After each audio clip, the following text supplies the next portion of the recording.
What's up, everybody? It's Draymond Green. Make sure you subscribe to the Volumes YouTube channel below so you don't miss any more of this great content going forward. And speaking of Duke, you get the chance to team up with Kyrie Irving again. Yeah. Like, in totally different spaces of y'all lives, totally different players than y'all were then. What's that been like now? And I know it's been a small sample size, it's very fresh, but what's that been like now, coming full circle and teammates in the NBA? It's been great. We only played 10, 11 games together in college. Obviously with an injury, but I mean, I was one of them games. I remember that. Yeah, facts. But I mean, it's been smooth since with the ground running. Both of us guys, obviously high IQ guys, Bert can do a lot can play on the ball, off the ball.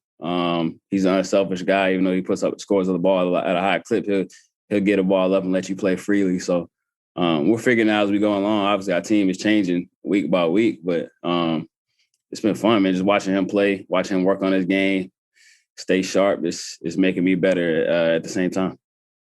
And KD as well. Like I've had the opportunity to play with KD, as you know. I always say KD is, if somebody told you go in a lab and create a player, you're gonna create somebody who's 6'10", that can dribble, that can shoot, that's fast, that can jump. You're gonna go create Kevin Durant.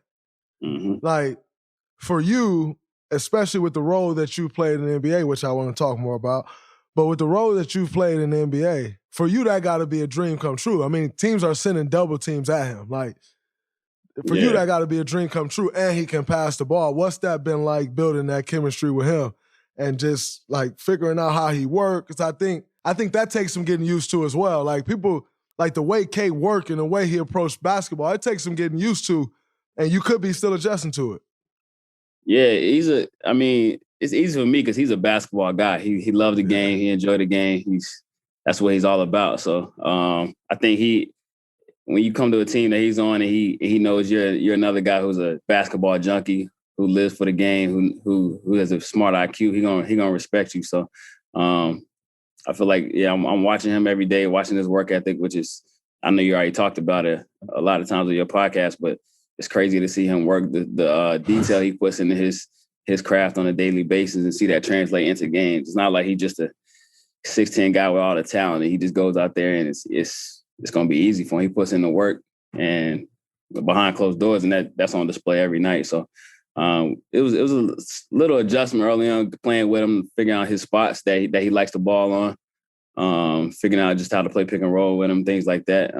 But I mean, after a couple of games, it's been pretty smooth, and I feel like that's one of my good attributes. Is I play with a lot of different types of star players, and I'll be able to fit in well. That's going to allow me to have longevity in this league, is being able to adapt my game to the type of star talent I'm playing with at the time. I think it's special when you look at, you play with Luka, Steph, Dame, KD, Kyrie, Joel, Ben, like. Yeah, all those types, and they were all, I mean, every time I left, they all seem like they really enjoy playing with me, something I take pride in. Because I said it before, like, a guy like me, I'm not going to be a star player on the team. So for me to make my mark, I got to make the game easier for those guys, and that's where I become useful. Speaking of being a star player, has it ever bothered you that your name has never been mentioned in, like, or like you've never been top 2 and most improved player?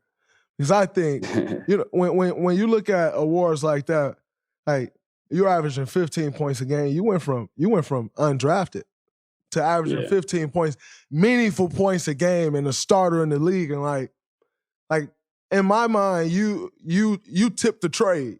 Like the trade that happened with Brooklyn and the Nets. You tipped that trade. Like, that's, like, I'm sure if I could have been in those rooms, that was a huge key going on in the trade, or whether you was going to be involved in the trade or not.